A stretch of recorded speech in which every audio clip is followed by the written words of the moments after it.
안녕하세요. 김어준입니다. 제20 정상회담이 끝이 났습니다. 이번에도 10만 명이 정상회담 내내 다양한 시위를 했습니다. 200개가 넘는 전 세계 국가 중 겨우 20개국 정상만 모여 밀실에서 중대한 문제를 결정한다는 발상에 반대하는 거죠. 물론 G20은 그 GDP 합이 전 세계 90%에 이르는 국가들로 따로 모일만 합니다. 하지만 먼저 잘 살게 됐다고 해서 나머지 국가들의 미래에도 영향을 미칠 사안을 대신 결정할 권리가 있는가, 이런 문제 제기를 하는 거죠. 할 수 있는 이야기입니다. 독일 한 환경단체는 이런 주장도 했습니다. 지금 유엔에서 130개국이 모여 핵무기 폐기를 위한 조약을 준비 중인데 정작 핵 보유국들이 여기 따로 모여 있어서 우리가 시위를 하는 것이다. 말이 되죠. G20의 시위대를 보며 그런 생각을 합니다. 세계적 고민을 함께 할 20개 국가 중 하나가 될 정도로 우리가 세계 보편 이슈에 관심을 가져왔는가? 그런 질문을 스스로에게 할 때가 됐다. 20개국 중 신문 국제면이 가장 작은 나라 중 하나가 우리나라일 겁니다. 김어준 생각이었습니다.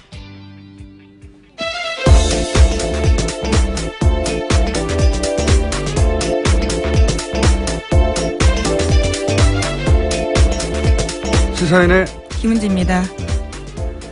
자, 힘든 월요일입니다. 힘내십시오. 월요일이 더 힘들긴 해요, 그죠? 예. 네, 게다가 비가 와서 일어나기도 좀 쉽지 않습니다. 저는 비는 좋은데. 아, 예. 그러세요? 월요일이 싫어요. 자, 첫 번째 뉴스는 뭡니까?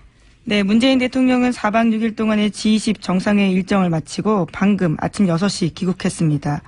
G20 정상회의 마지막 세션에서 문재인 대통령은 북한의 역량실조 문제를 언급했습니다.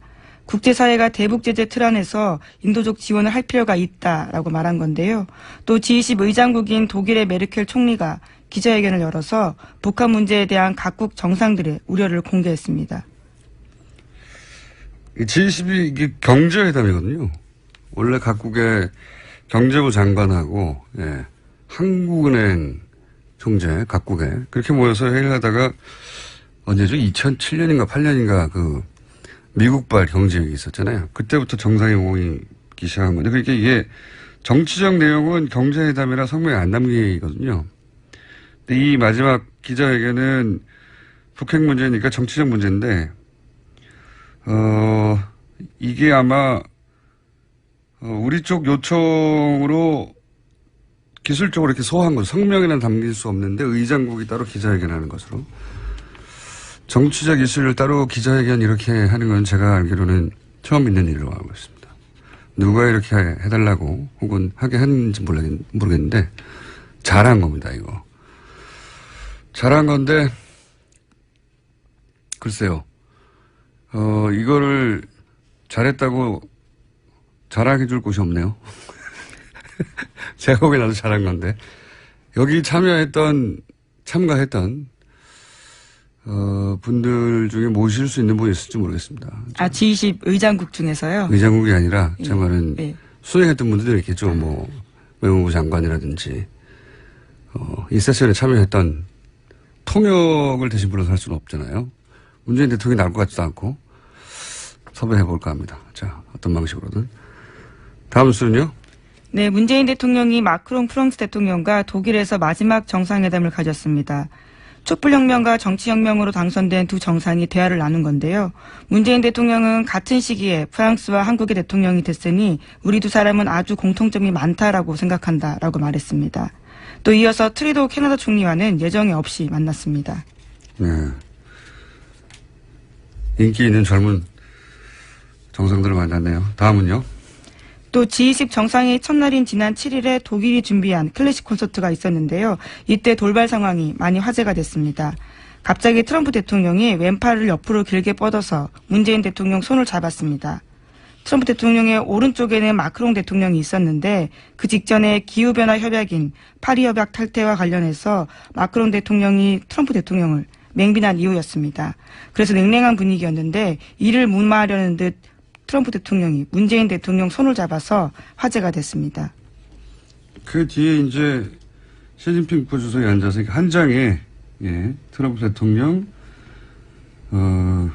마크롱, 어색했던 마크롱, 그리고 문재인 대통령, 그리고 뒤에 시진핑, 뭐 이런 한 장 안에 그런 구도가 다 들어있어서 이 사진이 화제가 됐던 거죠. 예. 근데 제가 알기로는 원래는 이 연주에 그 자리는 그 보도가 없던데 그 푸틴 자리였어요.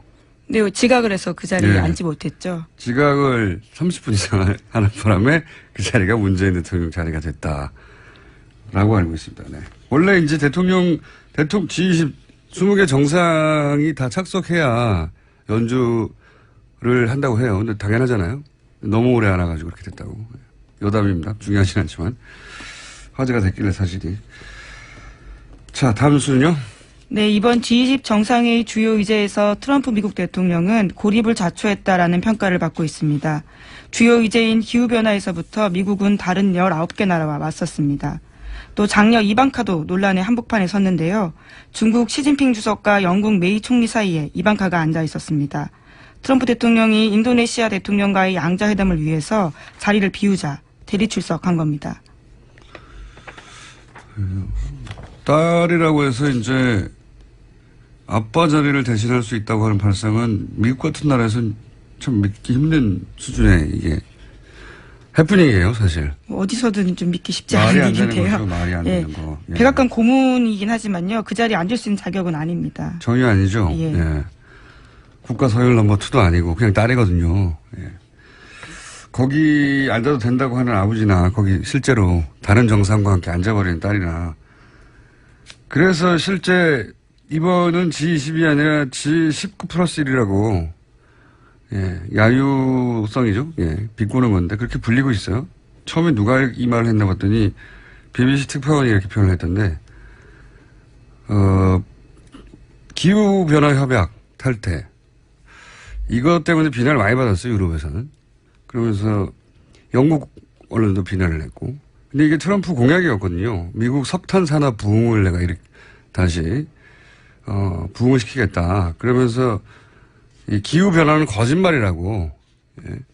거짓말의 목적이 뭐냐. 미국 노동자들에게 불이익을 주려고 거짓말하는 거라고 황당한 주장을 했는데 지금 이제 본인의 공약을 실행에 옮긴 거죠. 그래서 파리 기후협약은 필요가 없다고 탈퇴를 해버린 거죠. 실제는 그 뒤에 뭐 큰 돈의 문제가 있다고 봅니다. 네. 돈의 문제가 있는데 그것 때문에 비난을 받았고 또 한 가지 그 트럼프가 19 플러스 1로 흔적을 남긴 게 이제 G20은 원래 보호무역에 반대하는 게 기조였거든요. 그렇죠. 예, 이번에는 자국 시장을 보호할 권리가 있다. 뭐 이런 식으로 연기하는 걸로 트럼프 대통령의 주장이었죠. 변기하는 것으로 약간의 전제 조건을 달고 이 문제는 저희가 잠시 후에 전문가 최성훈 교수님과 함께 좀 나눠보겠습니다. 말 나온 김에 이제 G20 얘기를 더 이상 할 일이 없을 것 같으니까 제가 전해드리는 재밌는 얘기 몇 가지 전해드리면 사우디 국왕은 낙타 12마리를 싣고 왔다고 그래요. 네. 그 이유가 뭐냐고 했더니 국왕이 아침에 꼭 낙타젓을 먹어야 된다고. 신선한 낙타 우유를 매일 먹어야 해서 12마리를 싣고 왔다고. 뒤져보니까 언론 보도는 없더라고요. 그렇게 예. 많은 낙타가 필요한 건가요? 자세히 모릅니다. 예. 여담이에요. 제가 들은 이야기 중에 웃긴 거. 그냥 메르켈이 철문앞까지 걸어온 게 화제가 됐잖아요. 우리나라에서도. 독일에서도 화제가 됐다고 해요. 교민 만나고 하니까 그 이제 담장까지 걸어 나왔잖아요. 네. 까지. 그 일이 있고 나서 이제 독일 관계자들 사이에서 화제가 됐던 게 그 담장까지 메르켈 총리가 걸어가서 누굴 만난 건 처음 있는 일이랍니다. 네. 그리고 이제 그 만난 이후에 했던 얘기가 거의 철문 앞까지 가서 정치인들을 하는 걸 본 적이 처음이고 독일 정치인들은 그걸 겪어본 적이 없어서 뭐 질문이 많았다고. 그리고 또 한 가지 아주 많은 얘기를 들었는데 여기서 전달할 만한 재밌는 내용은 정상회담에서 이제 문재인 대통령 대화 스타일이 원래도 그렇지만 상대방 이야기를 끝까지 다 듣는 거거든요. 예. 다 듣고 난 다음에 이제 하나하나 논리적으로 반론하거나 설득하거나 하는 이런 논법인데 이 논법이 성공적이었다고 전해드렸는데 그중에서 제가 재밌었던 것은 일본은 예외였다고 해요. 일본은 만나자마자 위안부 문제는 절대 안 된다고 딱 못을 받고 시작을 해서, 예, 아베가 당황을 했었다는 전언을 들었습니다. 이 이야기를 전언이 아니라 직접 참석했던 당사자로부터 들어야 되는데, 제가 섭외를 해볼게요. 이건 재밌죠. 예. 화법을 바꿔가면 일단은. 그런 얘기 외에 동백나무 공수한 것도 큰 화제였죠. 네, 그렇죠. 예. 김정숙 여사가 직접 심었습니다. 대단한 디테일, 대단한 상징이었다고 보는데. 자, 뭐 그 정도로 G20에 관련된 여담은 마무리하고요. G20에서 이제 결정된 것, 결정되지 않은 것, 우리에게 미칠 영향들, 이건 저희가 잠시 후에 전문가들과 얘기 나눠보겠습니다. 자, 다음 주는요? 네, G20 정상회의 참석과 문재인 대통령의 외교 성과에 대한 야당의 평가가 엇갈리고 있습니다. 자유한국당과 바른정당은 호평을 했습니다. 반면에 국민의당은 외교 난맥을 보여준 빈약한 성과라면서 평가절하했습니다. 한번 자유한국당이 갑자기 이렇게 호평을 한 것은 정우택 원내대표하고 대여 전략이 다르잖아요. 홍준표 대표가. 예, 그렇죠. 대통령 외교 활동 중에는 청와대에 대한 비판 자제하겠다라는 게 홍준표 대표의 의중입니다. 예.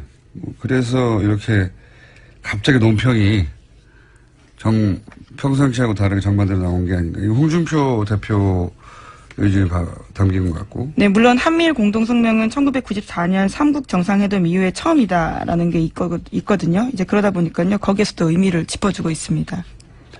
한미일 공동성명은 사실 마음에 드는 건 아닌데, 여하간. 똑같은 일을, 비슷한 논리를 얼마든지 비난하거나 칭찬할 수 있거든요. 근데 이제 이거 자체는 이제 홍준표 대표가 대여 전략을 이렇게 잡아가겠다고 하는 걸로 보여지는 거고요. 바른정당도 외유 기간 중에는 비판을 자제한다 얘기를 했었었죠. 예. 예, 공동의 안보 이익 그리고 외교 이익들에 대해서 협치해 나가겠다라는 태도로 보입니다. 그런데 이제 국민의당은 비판을 하고 있는 건데요. 국민의당은 최근에 이제 각을 세우고 있으니까. 예. 네, 포토제닉용에 불과했다라는 식의 평가절하하고 있습니다. 뭐 비판하는 이유는 자기들의 정치적 목적에 따라 그럴 수 있는 거죠. 그럴 수 있는데 이건 좀 웃겼어요. 포토제닉 회담이었다는 거. 포토제닉은 칭찬이거든요. 사진 잘 받는다는. 예. 비난을 칭찬의 언어로 하는. 이건 좀 웃겼습니다. 이 워딩은. 포토제닉용. 예. 포토제닉용 회담이었다 이거잖아요. 예. 사진 잘 받는다는 얘기니까 포토제닉은 상도 있어요. 포토제닉 상. 기억해 보시면. 어쨌든 그런 반응도 있었습니다. 자, 다음 뉴스는요? 네, 검찰이 어제 이준서 전 최고위원에 대해서 구속영장 청구했습니다. 이 전 최고위원이 구속된다면 검찰 수사가 국민의당 윗선으로 확대될 가능성이 있습니다. 검찰은 또 이유미 씨의 남동생에 대해서도 구속영장을 청구했는데요. 이 전 최고위원 등에 대한 영장실질심사는 내일 오전에 열립니다. 그렇군요. 미필적 고의나 관련 전문 분석은 저희가 3부에서 박범계 의원과 함께 하겠습니다. 네. 자, 여기 대해서 이제 국민의당은 반발을 당연히 하겠죠. 예. 국민의당 반응은 어떻습니까? 바로 지도부 대책회의 소집했습니다. 이번 영장 청구는 검찰의 과잉 충성 수사 결과라면서 추미애 더불어민주당 대표를 비판했습니다. 더불어민주당 같은 경우에는 국민의당의 당의 자체 진상규과와 다른 내용이다라는 지적을 했는데요. 검찰 수사로 당의 관련성이 드러났음에도 불구하고 책임지기는커녕 공세에만 나서고 있다. 이렇게 비판하고 있습니다. 뭐 당연히 국민의당에서는 추미애 대표가 미필적 고의라는 말을 한 적이 있기 때문에 판사 출신으로 이거 이제 검찰이 실제로 영장에 미필적 고의라는 단어가 들어갔는지 뭐 그건 모르겠습니다만은 의심한다는 거죠. 예. 그래서 이게 추미애 대표가 이런 말 했다고 검찰이 갑자기 구속영장을 청구할 사안이 아닌데 청구한 거 아니냐. 이런 주장인 거고요.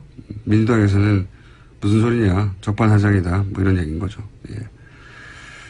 여기서 이제 가이드라인을 제시했다고 하는 걸 계속 국민의당에서는 주장할 수 있고. 근데 국민의당이 당 조사단을 꾸려서 자체적으로 결론을 냈잖아요. 네, 이유미 씨 단독 범행이라는 거죠. 단독 범행이라고. 예.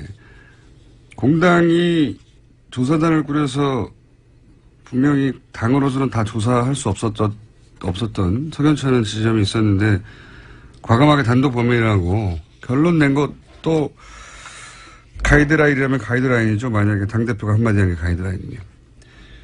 그게 더 자세한 가이드라인이라고 볼 수도 있습니다. 근데 이제 뭐 정치적 공방인 거죠, 지금은. 정치적 공방이고, 이 영장이 실제 발부가 될지 아닐지에 따라서 또, 정국이 좀 달라질 것 같고요. 실제 영장이 발부가 돼버리면, 그때는 국민의당이 할 말이 정말 없어지겠죠. 기로에 서 있습니다, 국민의당도 여러 면에서. 다음 뉴스는? 네. 다음 주는요? 네. 추경안 처리가 점점 더 어려워지는 분위기입니다.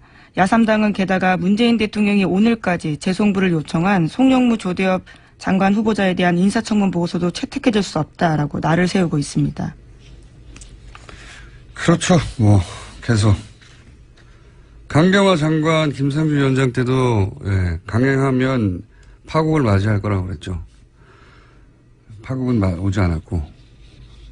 근데 이번에는 어쨌든 추경도 걸려 있으니까요. 추경이 통과가 잘 안 될 것 같아요. 게다가 김희수 헌법재판소장 같은 경우에도 한 달째 지금 인준안이 표류하고 있는 중입니다. 그러니까요.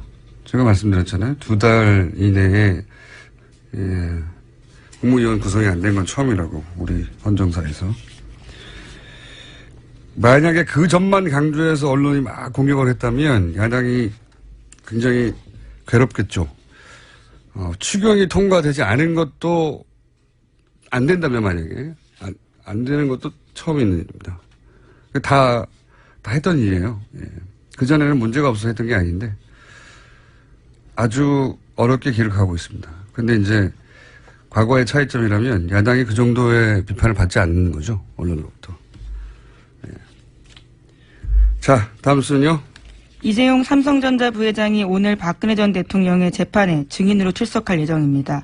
하지만 앞서 재판에 나왔던 삼성 임원들처럼 증언을 거부할 가능성이 크다고 합니다. 그러니까요. 삼성은 여러모로 참 대단합니다. 삼성전자가 대단한 회사거든요. 지금 이익이 세계 1위가 된 거잖아요. 그 애플을 제치고. 네. 정말 대단한 회사인데 여기 삼성의 오너도 참 대단합니다. 오너를 위해서 이러는 건데. 네, 대신에 법정 바깥에서는 말을 아주 많이 하고 있다라고 하는데요. 장애 여론전에 적극적이라는 보도도 나오고 있습니다. 삼성은 기자들한테 라오싱과 관련한, 그러니까 삼성의 속칭 말 세탁과 관련해서 자신들이 책임이 없다라는 취지 이야기들을 여러 차례 기자들한테 하고 있습니다. 말 세탁 관련 저희가 몇 번 다뤘죠. 네. 말 매매 해제 관련. 그게 이제 적극적으로 여론전을 한 결과로 보여지고요. 왜냐하면 실제로 기자들한테 그런 여론전을 적극적으로 했으니까요. 그리고 출석을 거부하는 적은 있는데 출석을 해서 증언을 이렇게 집단으로 거부하는 거는 역시 헌정사상 최초 없는 일입니다. 없는 일. 없는 일이 일어나고 있는 거예요. 이제 출석을 한 다음에 말을 안 하는 거죠. 말을 안 할 권리가 있긴 있거든요. 자기한테 불리한 것은 말하지 않을 진술할 권리가. 근데 이렇게 집단으로 이 조직 내에 있는 모든 사람이 모두가 다 이런 건 처음입니다. 대단합니다. 근데 이제 이게 말 세탁 의혹 관련해서 증거를 제출한 말 매매 해제. 계약 해지서죠. 이상한 문서인데요, 진짜. 8개월 있다가 말을 돌려받았다고 하는.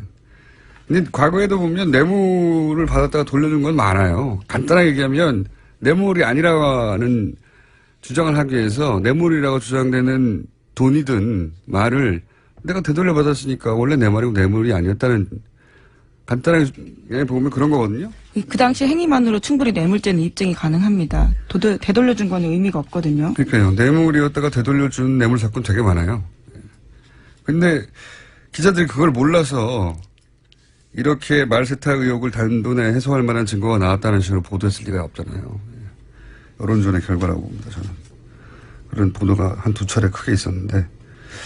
자, 시간이 다 됐나요? 네. 제목 정도 읽고 지나갈 수 있을 것 같습니다. 하나. 네, 지난 8일 박근혜 전 대통령이 구속된 지 100일이 됐다라고 하는데요. 박근혜 전 대통령 구속 생활에 대해서 동아일보가 아침에 짧게 기사가 나왔습니다. 새벽에 주로 영안사전을 읽는다고 하고요. 일과 중에는 박경리의 토지를 읽으면서 시간을 보내고 있다고 합니다. 그래요? 일간지는 아닌데 일요신문에서 최근에 굉장히 재밌는 이게 사실관계를 확인하기가 일단 취재원을 확인할 수 없으니까 잘 모르겠는데 그런 일요신문의 보도가 지난주에 있었어요. 그러니까 영어사전 그 얘기도 나오지만 벽을 보고 알 수 없는 우리말도 아니고 영어도 아닌 말을 벽을 보고 뭐 중얼거리는 걸 교도관들이 몇 번 봐서 그 외에 이상하다고 생각되는 행동들이 몇 가지 있다고 일요신문이 보도를 했더군요. 네, 이 기사에 따르면 아직까지 건강에는 심각한 이상은 없다라고 합니다. 몸 말고. 예, 정신건강의학과 의사와는 상담한 적이 없다라고요. 보도하고 있습니다. 일요신문을 한번 자세히 보시고 내일 한번 요약해서 전달해 주는 것으로. 그런 기사가 나왔어요. 예, 이건 제가 말씀드리는 건 동아일보 기사입니다. 그래요? 이상의 행동으로 비춰진다고 하는 게 몇 개 있었습니다. 네. 몇 개 있었는데 그 중에 제가 하나는 말씀드리고 벽 보고 알아들 수 없는 방언인데 말이죠. 사실관계는 저도 일요신문에 의하면이라고밖에 전달할 수가 없네요. 삼성 관련해서 정유라 씨가 증인 안 나가겠다는 정도의 뉴스가 있는 것까지 하죠. 예, 정유라 씨가 안 나가겠다고 하죠. 예, 오늘 12일입니다. 증인으로 채택됐는데요. 나가지 않겠다는 뜻을 밝혔습니다. 그러니까 이재용 부회장의 재판에 정유라 씨가 구속되느냐 아니되느냐가 대단히 큰 영향을 미칠 수 있다고 저희가 짚었었는데 정유라 씨는 아예 증인으로 나가지 않겠다고 하는 거죠. 예, 자신을 방어하는 최선의 길이다 이렇게 밝히고 있습니다. 그것도 그렇고 이재용 삼성 부회장이 만약에 뇌물죄가 무혐의가 된다면 그럼 뭐 줄줄이 관련된 박근혜 전 대통령이나 최순실 씨나 정유라 씨 모두 형이 확 줄어들겠죠. 예. 자, 오늘 여기까지 하겠습니다. 지금까지 시사인 김은지였습니다. 감사합니다. G20 정상회담이 마무리했습니다. 자, 어떤 성과, 어떤 과제를 남겼는지 잠깐 짚어보겠습니다. 문재인 대통령 외교안보 자문그룹에 설정했던 연세대 정치외교학과 최종건 교수님 스튜디오에 직접 나오셨습니다. 예, 안녕하십니까. 최종건입니다. 예. 자, 방금 저희 마이크에 네. 이어폰이 거치되어 있어가지고 저희 네. 이 얘기를 막 시작하려고 그러는데 스텝이 뛰어들어가지고 아, 예. 전 제가 뭐 잘못한 줄 알았어요. 끌려나가시는 줄 알았죠. 네네. 잠깐 해프닝이 있었습니다. 네. 자, 일단 G20 이번 정상회담을 몇 줄로 전문가 입장에서 요약하면 어떤 정상회담이었습니까? 세 가지로 볼 수 있을 것 같아요. 하나는. 말씀하셨던 네 가지 나올 것 같아요. 예, 세 가지입니다. 하나는. 네 가지입니까? 앞으로 세계 국제정치의 지도력을 어떻게 발휘해야 다른 국가 혹은 이 국제사회로부터 존경을 받을 수 있겠는가라고 하는 문제 하나고요. 네. 두 번째는 과연 미국의 지도력은 국제무대에서 어떻게 진행될 것인가라고 하는 거 하나고. 네. 세 번째는 우리나라인데요. 우리 대한민국 대통령 문재인 대통령께서 네. 소위 많은 지도자들로부터 뭐 회담 제의도 받고 예. 또 그렇게 말씀 많이 하셨는데 그렇게 갑자기 대한민국이 매력적인 국가가 된 그 근본적인 원인은 무엇인가? 다른 사람들이 왜 네. 만나자고 네. 합니까? 이게 그렇게 흔치 않은 일입니까? 실제 우리끼리 그냥 이를테면 가장 최근에 했었던 그 박근혜 대통령 전 예. 대통령이 갔었던 아마 러시아로 기억하고 있는데요. 예, 그때 G20 회의에서는 4번 정도밖에 정상회담을 안 했다고 하네요. 그러니까 그렇군요. 근데 지금 우리는 거의 다 했다고 하니까요. 예. 그러니까 거꾸로 말씀드리자면 우리가 갑자기 이렇게 매력 국가가 되었는가라고 했었을 때 아마 개인적으로 문재인 대통령의 매력적인 요소도 있을 수 있겠다고 하지만 아마 제 생각에는 대한민국 민주주의에서 온 것 같아요. 우리가 촛불 시위했고 탄핵시켰고 그리고 민주주의의 원칙과 헌법성, 투명성 네. 이런 것을 매우 평화적으로 이행한 소위 촛불혁명이라고 해서 우리나라가 민주주의의 모범 국가가 됐다. 광장 민주주의 국가가 됐다고 해서 이 다른 나라들이 상당히 관심을 갖는 것 같기도 하고요. 그거는 우리끼리 과거에는 별거 아닌 사안으로 네. 세계가 뭐 주목하고 있다는 호들갑을 뜬 적은 많은데 이번에는 거꾸로 우리가 생각하는 것보다 훨씬 크게 관심 있게 지켜봤어요. 예, 저도 뭐 외국 좀 다니는데. 아, 그러시죠. 예, 예. 거기 이렇게 보면요, 소위 그 촛불, 캔들라이트 레볼루션, 그러니까 네. 촛불 혁명의 근원이 무엇이냐, 왜 이렇게 사고가 안 났냐, 오랜 시간 이게 어떻게 가능했느냐. 이렇게 상당히 사람들이 관심을 많이 가져요. 며칠 전에 유럽 다녀오시지 않았습니까? 쓸데없이. 네. 그래서 섭외가 어려웠는데. 그래서 이 보면 그 촛불에 관해 상당히 사람들이 관심이 있고 아마 그게 우리 IT 기술도 있고 한류 문화도 있고 여러 가지 우리나라에 좋은 점이 있지만 가장 보편적으로 우리나라 민주주의 국가다. 민주주의 잘하고 있다. 라고 하는 것이 이제 소위 이 외국으로부터 많은 매력의 원인이 되지 않나라는 생각을 해요. 대통령이 이렇게 내려가는 과정이 다른 나라에 없었던 것은 아닌데 네. 대부분은 폭력 사태를 동반하고 그리고 이제 집회도 과격화시기 마련이고 뭐 불타는 장면 몇 개는 반드시 나와야 되고 그런데 그게 전체가 없으니까 신기해하는 분들이 많습니다. 그래서 뭐 독일에서도 민주주의를 다시 배워야 한다 한국에게 뭐 그런 기사도 많이 났었고 뭐 그런 이유가 호기심이 있을 것 같아요. 그쵸. 각국의 정상들이. 누구길래 이렇게 된 건가? 그렇죠. 예. 그리고 이 소위 촛불 시민의 명령을 받아 혹은 지지를 받아 당선된 대통령은 누구인가라는 그렇죠. 개인적 수준의 호기심도 있겠지만 이 대한민국을 대표한 이 정상이 과연 이 무엇을 대변할 것인가. 그러니까 대한민국의 가치가 무엇인가. 이 상당히 중요한 것 같아요. 그래서 이 말씀드렸던 첫 번째, 두 번째 원인과 이 총평과 연관이 되는 것인데요. 그러니까 첫 번째니까 어떠한 지도력을 발휘하는 국가가 이 국제사회에서 존경을 받겠는가. 이건 아마 좀 힘들고 고단해도 다자주의, 여러 국가가 협의하고 상대방 국가의 그 여러 가지 환경에 대해서 좀 고려하고 좀 다자적으로 좀 이렇게 협의하고 협력하는 그런 지도력. 요번에 좀 독일이 좀 많이 보여줬다고 좀 생각을 하고요. 요즘 국제무대에서 독일 위상이 미국 때문에서 그런 것도 있는데 점점 올라가는 것 같아요. 그죠? 독일은 일단 깨끗한 국가가 됐죠. 왜냐하면 두 가지 측면인데요. 환경적인 측면에서 탈핵하고 그리고 여러 환경 문제에 있어서 스탠다드를 높이긴 했어요. 두 번째는 역사적으로 상당히 깨끗한 국가가 됐어요. 그러니까 통상적으로 저가 유럽을 좀 갈 때 너희들은 좋겠다. 니들은 독일이 있잖아. 우린 일본이 있는데. 왜냐하면 독일의 변화 없이는 오늘날의 유럽 연합도 없었을 것이고요. 세계 전쟁의 평화도 없었을 것이고. 세계 전쟁의 2차 대전의 주역으로서 그 과거를 이 정도면 독일이 완전히 청산했다 인정해 줄 만큼 했죠. 노력을 실제. 그리고 계속 청산하려고 하고 지금도 하고 있고요. 끊임없이 자기가 잘못했다고 주장하는 국가이니까요. 중고등학생 아직도 아이슈비츠 보내고요. 그렇죠. 그래서 이런 것을 보면 이 소위 도덕적, 규범적 지도력은 어디서 오는가.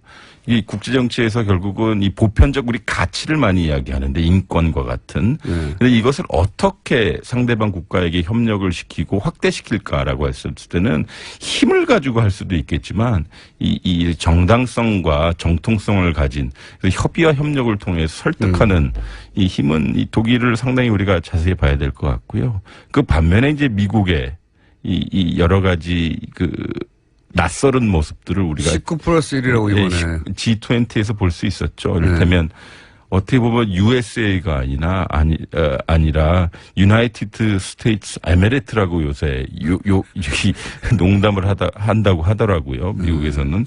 그러니까 상당히 딸을 거기에 앉힌다거나 혹은 19개 국가들이 다 당연히 이 찬성하는 부분, 파리 기후 협약하고 기본적 가치라고 하는 자유무역 협정에 대해서 공정무역을 들이대면서 반대한다는 것인데 사실상 그럴 수도 있겠죠. 자기 나라의 이익을 위해서는. 근데 이 두 가지라고 하는 것, 이 자유무역 협정과 기후 협약은 미국이 마치 국시처럼 받들었던 그래서 추진했던 맞습니다. 이 글로벌 아젠다였거든요. 근데 이것을 갑자기 하루아침에 뒤집었다. 자기들이 다른 나라에 요구했던 거예요. 그렇죠. 그러니까 미국의 패권적 지도력에 좀 변화가 생기지 않을까. 아마 그 변화가 생긴다면 그 첫 번째 이 광경을 우리가 이번에 함부르크에서 목도하지 않았나라는 생각이 들어요. 미국의 영향력이 점점 국제 무대에서 과거에 비해 상대적으로 줄어드는 게 틀림없는 것이 트럼프 대통령이 만든 변화이기도 하지만 이렇게 19+1로 조롱을 다른 모든 국가들, 거기 참여한 국가들 중에 특히 유럽 국가들은 이 트럼프 행동에 대해서 비난 쪽에 보도를 굉장히 많이 했거든요. 그렇죠. 예. 그리고 그런 그 메르켈 총리가 그런 얘기도 했죠. 미국이 이렇게 만들어 놓은 세계 질서에서 미국 니네만 빠지려고 하고 있다. 네. 미국 그러면서 메르켈 총리가 또 부상하는 점도 있지 않습니까? 이 독일의 역할 뭐. 미국하고 독일의 관계는요. 한국하고 미국의 관계보다 더 특별해요. 그래요. 이를테면 이 소위 나치 독일이 패망한 이후에 그것을 점령한 국가가 미국이고요. 그렇죠. 그리고 오늘날 독일이 부상하는 데 있어서 마샬 플랜이라고 해서 이 2차 세계대전 끝나고 나서 강력한 원조를 해줬고요. 그리고 독일의 민주주의와 자본주의가 확립이 안 되면 이 유럽에서의 자본주의 체제, 그다음에 민주주의 체제가 무너진다라고 했기 때문에 상당히 많은 미국이 지원을 했어요. 그러니까 독일의 부상의 토대는 미국이 만들어준 게 확실해요.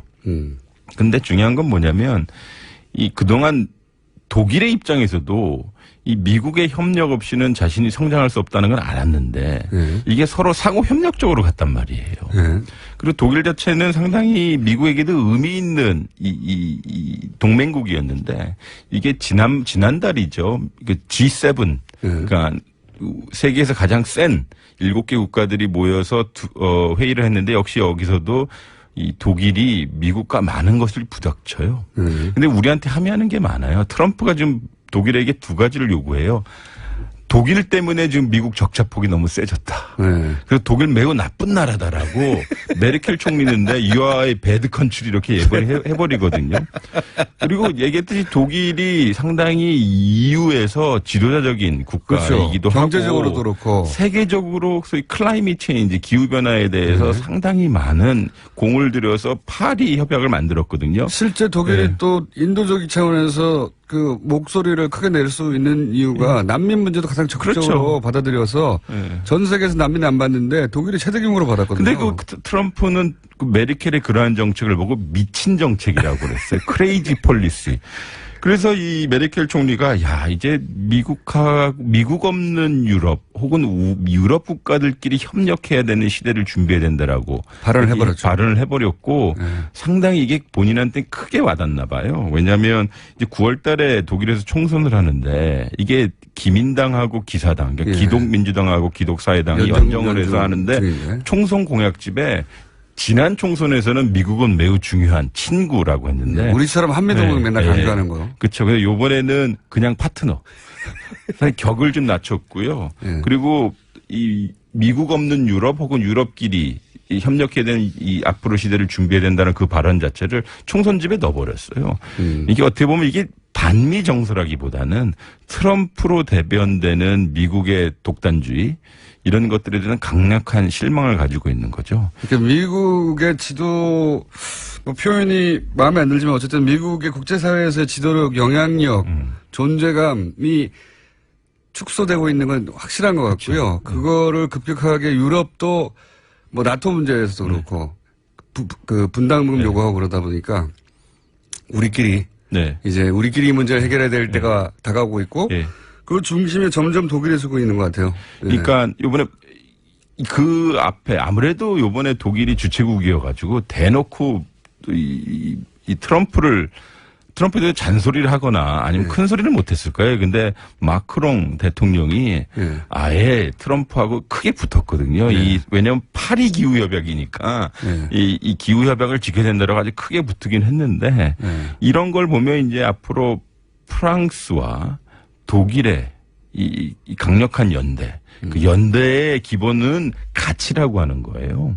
어떤 이익도 중요하지만 앞으로 국제사회를 이러한 방법으로 끌고 나가야 된다라고 하는 크게는 두 가지인데 일종의 글로벌 아젠다라고 하는 기후협약. 그다음에 두 번째는 이것을 해결하는 방법. 일방주의가 아니라 다자주의로 가야 된다라고 하는 이 유럽의 전통적인 정책하고 트럼프류의 독단주의, 패권주의가 아무래도 많이 부딪힐 것 같아요. 재밌습니다. 해설을 해 주시니까. 자, 그러면 여기서 궁금해지는 것은 다자 외교라고 하면 우리가 이제 전 세계는 미국 90% 나머지 중국, 일본 정도 있고 나머지 국가는 없는 것처럼 얘기를 해왔거든요. 네. 아예. 네. 그럼 이제 이런 유럽과의 관계도 더 강화해야 네. 할 텐데 메르켈 총리하고 그 문재인 대통령이 케미가 좋은 것처럼 언론에서 네. 보도돼서 네. 단순한 네. 에피소드 몇 개로 뭐 같이 걸어 나와서 손잡고 네. 교민들을 만났다느니 이런 몇 가지 에피소드로 얘기가 나왔는데 보시기는 어땠어요? 실제? 제가 듣기로는요. 예. 원래는 두 분 정상께서 그냥 함부르크에서 예. 이 다자회담 하면서 그냥 잠깐 나와서 인사하고 예. 그 정도를 예상을 했었다고 일정상. 하는데요. 예. 근데 메르켈 총리가 문재인 대통령 당선되시고 나서 무조건 베를린에 모셔야 한다라고 자기의 모든 일정을 클리어할 테니까 문재인 대통령을 여기 베를린 수도에 모셔서 양자회담하고 함부르크로 가는 그런 일정을 요구했다고 합니다. 이 두 가지인 것 같은데 앞에도 말씀드렸다시피 메르켈 개인이 민주주의에 대해서 상당히 강력한 신봉자예요. 네. 그리고 우리 아시아 지역에서 이 촛불과 같은 시민 혁명과 같은 일이 벌어져서 그것을 대변하고 당선된 사람이 누군가라고 하는 개인적인 호기심이 있었을 것이고요.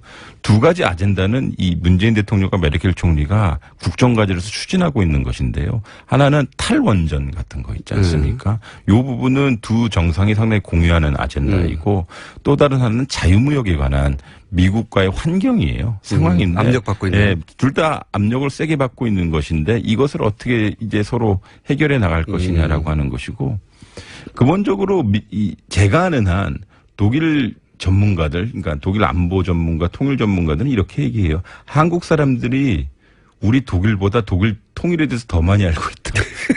왜냐하면 지난 30년 동안 독일 맨날 연구했거든요. 맞아요. 그러니까 이제 독일에서는 이제 그 통일 이후에 통일 독일 사회를 연구하고 있는 것인데, 그러니까 그런 면에서 보면 우리 독일이 과연 한국에 무엇을 해줄 수 있는가 이것이고. 그러니까 한국이 독일의 통일에 대해서 관심을 가진다는 것도 잘 알고 있고. 그렇죠. 네. 근데 중요한 건 이겁니다. 문재인 대통령 정권이 이제 북한에서 비핵화를 추진하려고 하고 있는데 이 이유를 중심으로 이란과 협상에서 비핵화에 성공했죠. 가고 있는데 거기 네. 독일이 주축을 했거든요. 네. 그래서 독일 일종의 지도자 역할을 했는데 거기서 노하우를 서로 공유할 수 있는 점도 많고요. 그 점도 있네요. 네. 이란의 비핵화는 사실은 성공 모델이라고 그렇죠. 오바마가 자랑하는 거고 그렇죠. 북한은 대실패라고 내세울 게 하나도 없는. 근데 여기서 우리가 알아야 될 것은요. 이익이라고 하는 것은 우리 보통 한미동맹 차원에서 생각하는데 그건 상당히 중요한 이익이기도 해요. 그런데 그 이익은 상당히 군사적인 관점에서 우리 많이 보거든요. 근데 국제정치라고 하는 것이 몇 가지 관점에 따라서 바뀌기도 해요. 우리가 보통 유럽과 같은 국가 이야기할 때는 가치도 상당히 중요해요. 네. 그다음에 두 번째는 지식 공유도 상당히 중요하거든요. 네. 근데 이런 것들은 기본적으로 상대방이 제가 나랑 비슷한 민주주의 국가네. 나하고 좀 이렇게 좀 뭔가 좀 통하는 국가네라고 생각을 할 때 더 원활하게 되는 것이거든요. 그래서 터키하고 네. 유럽이 잘 안 되죠. 그러니까요. 그러니까 네. 종교적인 문제도 있지만 저기는 뻑하면 네. 쿠데타가 벌어지고. 그리고 사람들 잡아서 네. 감옥에 쳐놓고. 근데 제 입장에서 독일의 입장에서 봤었을 때도 나의 파트너 국가는 예를 들어서 한국이 제도적으로 투명해야 되고요.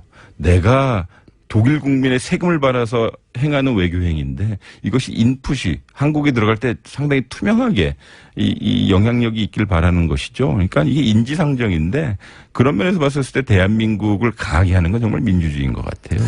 또 하나 메르켈 총리가 문재인 대통령에게 어떤 일종의 동질감이나 네. 지금 우리가 비슷한 처지 아니냐를 네. 느꼈을 법한 대목이 메르켈 총리가 동독 출신이거든요. 그렇죠. 예. 네. 그 문재인 대통령의 이제 부모님들이 그 탈북이 아니죠. 그때는 피난민. 예, 피난민 출신이라 보면 이제 정상끼리 만날 때는 자료를 다 주잖아요. 그렇겠죠. 기본적으로 예, 예. 자료를 다 주는데 그런 데서도 동질감을 좀 느꼈을 것 같고요. 그리고 독일 언론도 사실 한국 촛불에 대해서 굉장히 많이 다뤘으니까 그렇죠. 예, 그 과정을 통해 당선된 당신이 누군가 하는 궁금증도 있었을 것 같고 그렇죠. 또 직접 만나보면 첫 만남, 두 번째 만남에서 문재인 대통령 싫어하는 사람 별로 없어요. 맞아요. 예. 네, 맞습니다. 그런 점들이 상승작용을 일으키지 않았을까. 예, 예. 실제 메르켈 총리가 유럽에서는 가장 중요한 지도자 중 한 사람은 부상한 지 오래됐지 않습니까? 그리고 메르켈 총리의 행보가 상당히 재밌는 게 특히 우리 관점에 있어서는요. 우리 한일 관계에 있어서 위안부 문제 상당히 큰 이슈지 않습니까? 이 메르켈 총리가 동경에 가서요. 한 1년 전인가 2년 전에 일본 사람한테 대놓고 얘기해요. 위안부 문제 같은 거 해결하지 않으면 일본은 도덕적으로 지위를 갖는 국가가 되지 않을 것이다. 국제사회에서. 그렇게 상당히 우리에겐 마음에 참 잘 드는 총리이고 이게 어떻게 보면 도덕적 가치, 규범적 가치, 그다음에 보편적 가치에 상당히 부합하는 지도자라고 하죠. 알겠습니다. 그러니까 트럼프가 불편하겠죠. 예. 불편하겠고 우리하고는 접점이 많이 있을 수 있다. 네. 이건 또 어떻습니까? 일본 뭐 다른 나라도 그렇지만 네. 가장 격돌하는 그 이슈가 있는 나라 중에 하나 일본 아닙니까? 네네. 일단 위안부 문제는 네. 뭐 대놓고 절대 안 된다고 선언부터 하였기 네. 때문에 네. 이 한일 회담도 관심을 많이 가졌는데 관련 보도는 별로 없어요. 어떻게 보셨어요? 일단은 문재인 정부의 일본 정책은 대일 정책은 두 가지인 것 같아요. 하나는 소위 쉽게 말씀드려서 일본에게 삐지지 않겠다. 뭐냐면 박근혜 정부는 위안부 문제 해결해 주지 않으면 나 너랑 만나지도 않고 대화하지도 않고 소위 왕따 놓을 거야 우리 스스로 요거였거든요. 그러니까 위안부 문제가 한일 관계의 대부분을 이렇게 하이제크 납치한 듯한 모습을 보였어요. 일종의 블랙콕처럼. 실제로 사인해줬어요. 근데 끝에 가서는 결국 그러한 일이 벌어졌죠. 이거 12월 28일 위안부 합의라고 하는 국민의 정서를 받아들이지 못하는 걸 됐는데 근데 문재인 정부는 어차피 이 일은 터진 것이고 이것은 국민 정서가 받아들이지 않으니 개선해야 된다라고 하는 것이거든요.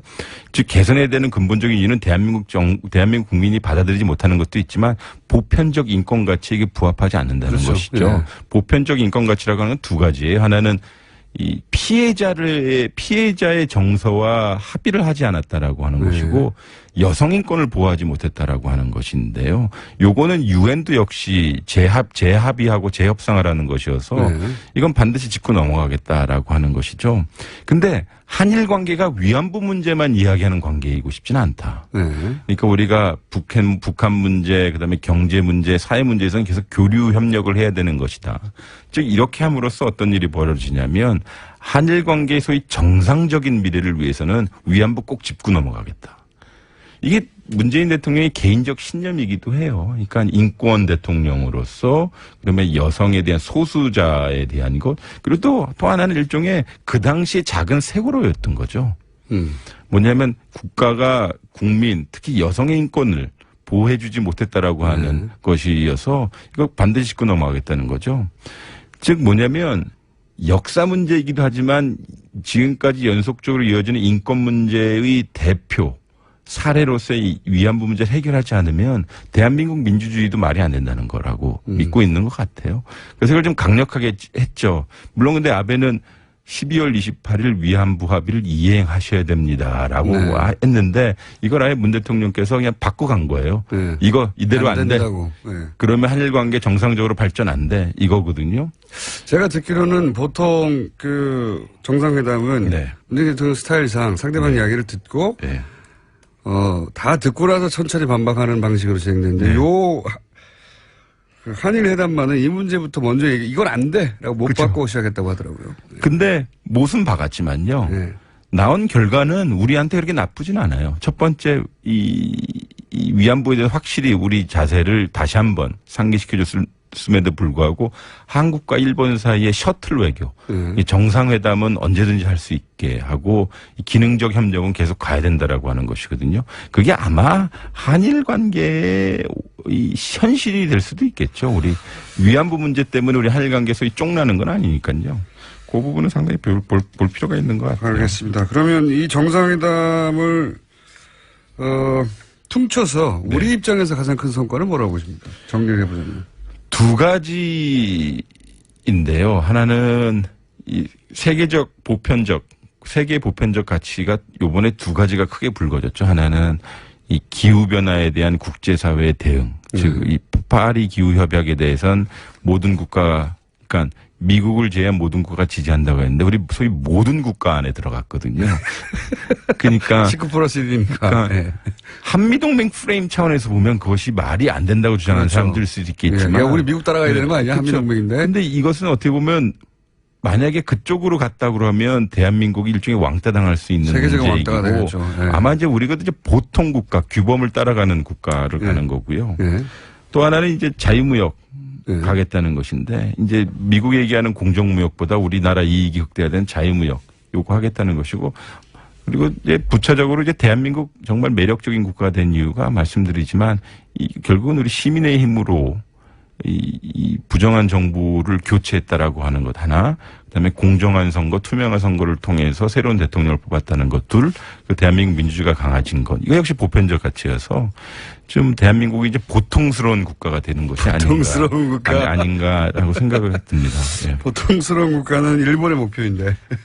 그렇죠. 근데 보통스러우니까 상당히 이 규범적이고 보편적인 국가가 되고 있는 거 아닌가라는 생각이 세계적 들어요. 기준으로 볼 때 예. 하자가 없다. 예. 최정권 교수님과 얘기를 나누다 보면 물이 흐르는 듯합니다. 진영인간은 아닌데. 자, 연세대학교 정치외교학과 최정권 교수님이었습니다. 감사합니다. 네, 감사합니다. 3부에서 다시 뵙겠습니다. 검찰이 이준서 전 국민의당 최고위원에게 사전 구속영장을 청구했습니다. 율사 출신 정치인이죠. 더불어민주당 박건배 최고위원 연결하고 있습니다. 안녕하십니까, 의원님.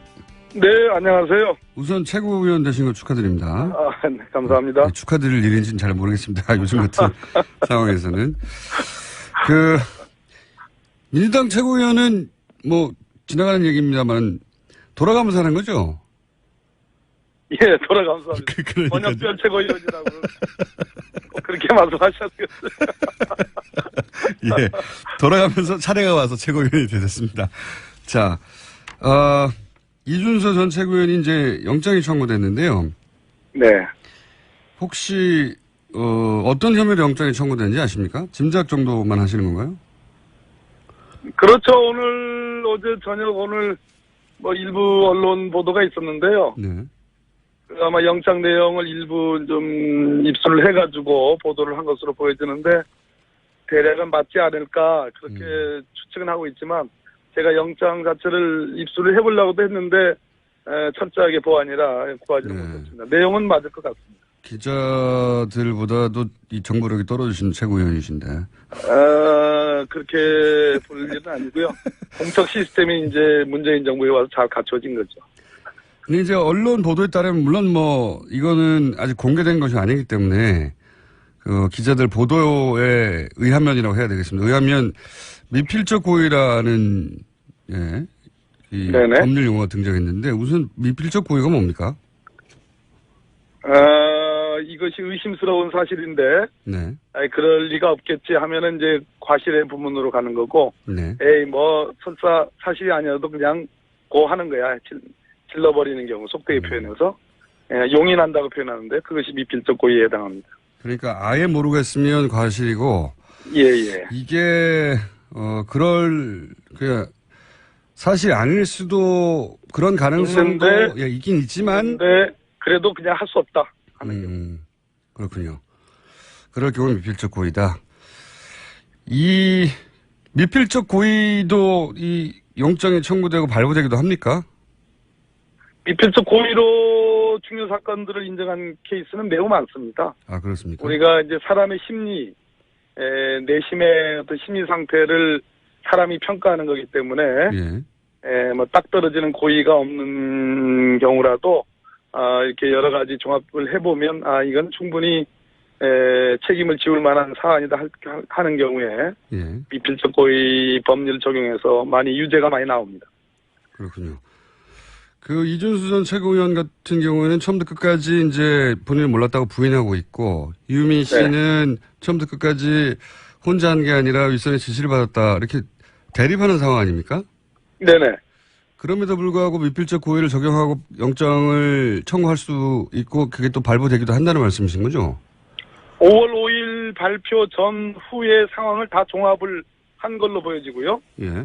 5월 5일 이전 상황에서도 의심할 만한 상황이 있었고 5월 5일 발표 이후에 5월 9일까지 충분히 번복할 수 있는 기회가 있는데 번복하지 않았다. 특히 5월 6일 날 이유미가 그런 제보자는 존재하지 않는다라고 확인해 준 것으로 검찰은 판단하고 있는 것으로 보여집니다. 그렇다면 종합을 해볼 때 이것은 미필적 고의가 있다. 이렇게 보는 거죠. 새로 나온 이야기가 그러니까 대선 전에 그런 제보자가 존재하지 않는다는 것을 이야기했고 그것을 예. 이준석 씨가 이미 들었기 때문에 그럼에도 네. 불구하고 지금까지 계속 있었고 그다음 대선 끝날 때까지 그렇습니다. 진행된 것은 미필적 고의라고 심지어 보십니다. 5월 7일 날 네. 김인원 부단장은 네. 공명선거 부단장은 제2차 그 기자회견을 하는데요. 그때도 분명하게 인정을 했습니다. 그러니까 분명하게 그런 제보자가 존재하고 이것이 사실이다라고 다시 한번 확인을 했거든요. 네. 그러니까 그걸 말릴 수 있었음에도 불구하고 말리지 않았기 때문에 범죄가 성립된다 이렇게 봐야 되겠죠. 아, 그렇군요. 이유미 씨가 고 기자회견 전에 존재하지 않는다는 사실을 밝혔음에도 네, 진행이 됐기 때문에 그렇습니다. 그 존재하지 않는다는 사실을 이준서 전 최고위원이 믿지 않았거나 전달하지 않았거나 뭐 혹은 전달했는데도 계속 갔거나 뭐 여러 상황을 상정해 볼 수 있겠네요. 계속 갔다고 보는 거죠. 예. 그렇군요. 그럼 동생도 영장이 지금 청구됐는데 동생의 경우에는 어떤 건입니까? 이유미 남매가 네. 함께 이 가짜 녹취 파일을 만드는데 함께 했다는 겁니다. 동생도 주도적 역할을 한 사람이므로 그렇게 파악을 하고 있는 것 같습니다. 단순히 이제 시켜서 한 게 아니라 예. 적극적으로 개입했다고 본 거군요, 검찰은. 예, 그렇습니다. 그런데 이제 이 영장 청구 관련해서 국민의당은 추미애 대표가 마침 또 미필적 고의라는 추미애 대표가 이제 판사 출신이다 보니 아마도 본인의 예. 이 사안에 대한 판단을 그렇게 표현한 것 같은데 이게 수사 가이드라인을 제시한 것이다. 그래서 검찰총장 역할을 한 것이다고 국민의당에서는 지적하고 있습니다. 이 문제에 대해서는 어떻게 답변하시겠습니까? 참 택도 없는 소리인데요. 이 건은 지난 대선 기간 중에 벌어진 일이고 네. 양당 간의 공방에서 벌어진 일이고 국민의당이 조작을 해서 폭로를 5월 5일 날 했고 저희들이 즉시 민주당이 즉시 고발을 했습니다. 즉 추미애 대표는 고발인의 대표자로서 이 고발 사건을 유지할 그러한 책임과 권한이 있는 사건입니다. 그런 측면에서 이것을 진실하게 규명을 하라고 하는 촉구는 응당 공당의 대표자로서 할 수 있는 일이고요. 두 번째는 국민의당 혹시 진상조사단을 만들어가지고 지금 발표하지 않았습니까? 네. 그건 가이드라인이 아닌가요? 그럼 그거는 뭐 우리 추미애 대표를 검찰총장에 표현했다면 그럼 그건 법무부 장관입니까? 그러니까 그 진상조사단의 그 진상조사의 결과가 지금 심지어 축소 은폐한 거 아니냐라는 그런 비난을 지금 받고 있는데 그런 점을 공당으로서 창피하게 생각을 해야지 왜 당초에 박주선 비대위원장께서 국민 앞에 느닷없이 잘못을 인정하고 책임을 빌었지 않았습니까? 왜 그런 태도는 왜 불과 이 보름 만에 보름이 됐는지 잘 모르겠는데요. 한 열흘 만에 이렇게 표현하는 것은 저는 정말 절망적이라고 생각합니다. 왜 이렇게 자정 능력이 없는지 그것은 참 저는 맞지 않다고 봅니다. 그런데 이제 여기까지만 요 질문만 더 하고 다른 거로 넘어가겠습니다. 그런데 이제 추경 합의도 이제 동의를 어느 정도 하고 정부 조직법도 어느 정도 동의를 해서 국회가 돌아가려는 찰나에 하필 추미애 대표가 그런 얘기를 해서 굳이 그 시점에 지금 국회가 또다시 이제 정지 상태가 됐다. 여기에 책임을 묻는 분들도 있습니다. 추미애 대표는 일관됐습니다. 이 사건이 벌어져서 첫 반응도 다른 분보다 비교적 강경한 목소리, 원칙적인 목소리를 냈고요. 그 원칙적인 목소리는 일관되어 왔습니다. 아까도 말씀드렸듯이 고발 대리인이었고 고발 대표였고 본인이 이 건으로 무고 고발을 역으로 당했습니다. 본인이 직접 고발 당하셨죠, 참. 그렇습니다. 네, 이거 당사자군요.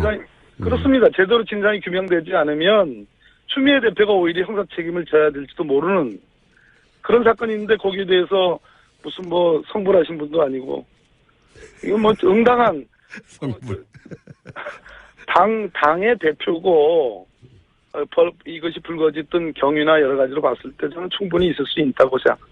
한 가지만 더 여쭤볼게요. 그래서 언론에서는 당내에 그래서 추미애 대표의 비판 목소리가 많다는 식의 보도가 있는데요. 또 정반대 보도도 있습니다. 그게 아니라 추미애 대표 발언에 힘을 실어주는 강경 목소리도 많다. 어느 쪽에 맞는 겁니까? 분위기가? 당은 당이고요. 당은 예. 당이고 원내는 원내입니다. 예. 가능한 조화를 이뤄가지고 그러나 전략적 배분이라는 게 있는 거고요. 역할의 그 어떤 배분이라는 게 있을 수 있습니다. 그 우원식 원내대표님도 이 부분에 대해서 어제 이제 어떤 개탄에 맞지 않는 그런 목소리를 냈고요. 국민의당의 어떤 대국민 책임을 강조했습니다. 그런 측면에서 저는 강경이니 온건이 이런 이분법적인 그런 도식이 문제가 아니고 중요한 것이 아니고 원칙은 원칙이고 또 원내 협상은 협상이다. 이 수사 사건이 도대체 추경하고 무슨 1g의 관계도 없는 거거든요. 1g요? 예. 최고위원이 되시더니 비유법이 굉장히 늘으셨습니다. 네. 자, 이 건 여기까지만 하고요. 저희가 내일 국민의당 이야기를 들어보겠고요. 자, 지금 국정원 개혁발전위원회 산하 적폐청산 TF가 이제 시작됐지 않습니까? 네네. 이 TF에서는 어떤 건들을 다룹니까? 적폐청산 TF 말 그대로 국정원이 과거에 정치 개입, 국내 정치 개입을 통해서 많은 부작용과 국민의 지탄을 받았던 심지어 대선에 영향까지 미쳤던 그러한 사건들에 대해서 이걸 다시 되짚음으로써 국정원이 본래의 국가안보 정보기관으로서의 본래 모습을 찾고자 하는 그러한 노력의 일환으로 봐주셨으면 좋겠습니다. 이제 목적은 알겠는데, 구체적인 사건, 뭐, 민간인 사찰, 국정원 댓글 사건, 뭐, 북방한계선 대화록 공개 사건, 국정원이 관여했거나 주도했거나 연루됐다고 보여지는 사건들을 쭉 정하셨지 않습니까? 네, 그렇게 많은 보도가 있었고, 사실로 보여집니다. 그 사건 중에 혹시 꼭 들어갔어야 되는데, 못 들어갔다 싶은 사건이 있으십니까? 개인적으로? 김원준 공장장님, 지금도 충분히 많은 내용들이 지금 적폐청산 TF에 감찰 대상으로 올라가 있거든요. 이것만 제대로 하더라도, 예. 네, 대체로 충분히 과거 이명박 박근혜 정부에 있었던 왜곡되고 굴절된 국정원을 바로잡는데 필요한 그런 항목들은 다 망라되어 있는 것으로 평가하고 있습니다. 이 TF에 관심이 많은데 좀 진행이 되면 저희 스튜디오에 모셔서 좀 자세한 얘기 나눠보기로 하고요. 오늘도 여쭤볼 게 많습니다. 근데 곧 회의 들어가셨는데가지고 짧게 몇 가지만 더 여쭤보겠습니다. 이 문무일 검찰총장 후보자가 이제 내정이 되니까 고검장들이 사의를 표명했지 않습니까? 근데 뭐 한 언론은 경험 있는 검찰들이 너무 빠른 속도로 관두고 있다 이런 우려도 하던데요.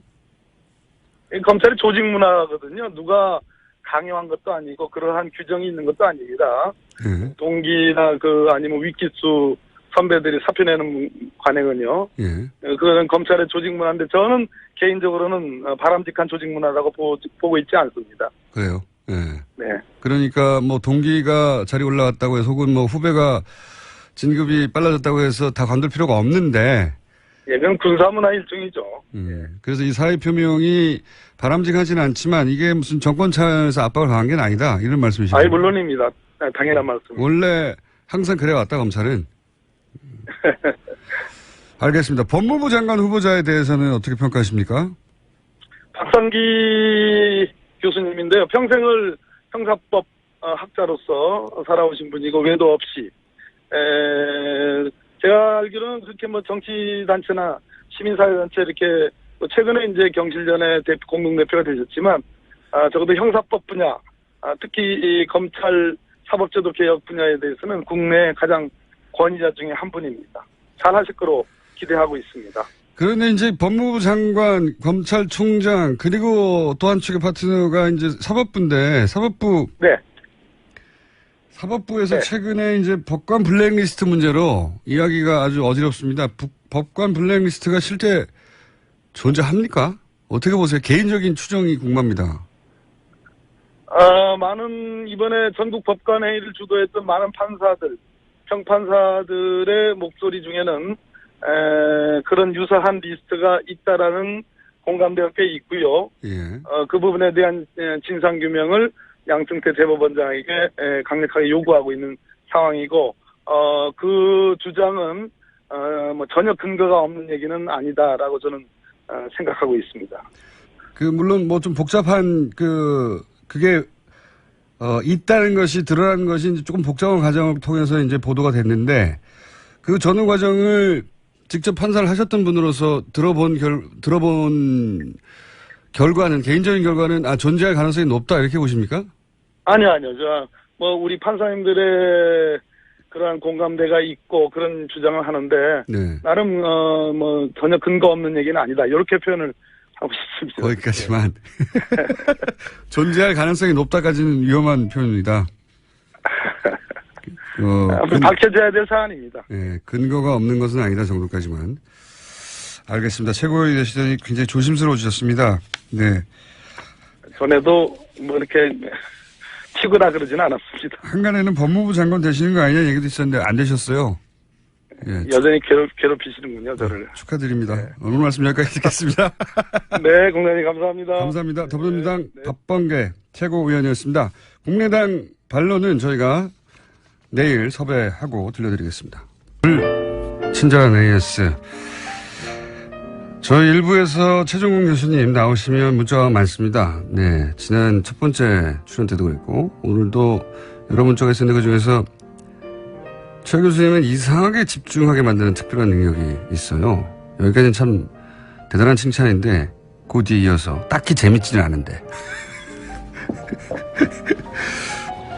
예. 참고로 공장장은 시간을 빨리 발견하는 능력이 있습니다. 2시간이 너무 짧아요. 네. 좋은 얘기고요. 그 외에도 목소리 칭찬도 많습니다. 공장장 6월부터 시작한다는 몸매 관리는 어떻게 됐나요? 이러다가 공장장 터질까봐 걱정이네요. 네. 네. 살살 하고 있습니다. 네. 좀 있으면 덜 터질 것 같은 느낌으로 전달될 거라고. 뉴스 공장 유사품 뉴스 당장이 별게 다 나오네요. 뉴스 당장. 관장도 나왔고요. 네. 그 다음에 농장도 나왔었죠. 예. 자, 누가 멀리 썼나? 야, 이건 어떻게 읽습니까? 아이슬란드는 제가 알기로는, 알파벳이 따로 있어요. 영어 알파벳 말고, 비슷하게 생겼는데 다르더라고요. HOFN. 이거 어떻게 읽죠? 영어식으로 읽으면 되는 건가? 하여튼 HOFN에 계시는 분입니다. 네, 백야라서 대낮 같은데. 빙하 투어하고 쉬고 있어요. 예. 여기서 문자가 300원인데 꼭 읽어주세요. 3,000원도 아니고 겨우 300원 가지고. 예. 자, 오늘따라 목소리가 인자하게 들립니다. 내가 졸리기 때문인가요? 그럴 겁니다. 네, 저는 인지하지 않습니다. 시드니에서 누가 멀리서 듣나? 한 1, 2주 이내에 이제 누가 멀리서 듣나 1차 통과된 분들 저희가 전화 통화 해보겠습니다. 자, 불친절한 에이스는 여기까지입니다. 어느 날 갑자기 중앙정치무대에 등장해서 불과 3개월 만에 자유한국당의 최고위원에 올라서 화제가 되는 인물입니다. 자유한국당 최고위원 유여해 최고위원 연결됐습니다. 안녕하십니까? 네, 안녕하세요. 네. 잘 지내셨습니까? 네, 반갑습니다. 뉴스공장 한번 출연하셨었는데 네. 우선 축하드리고요. 네, 감사합니다.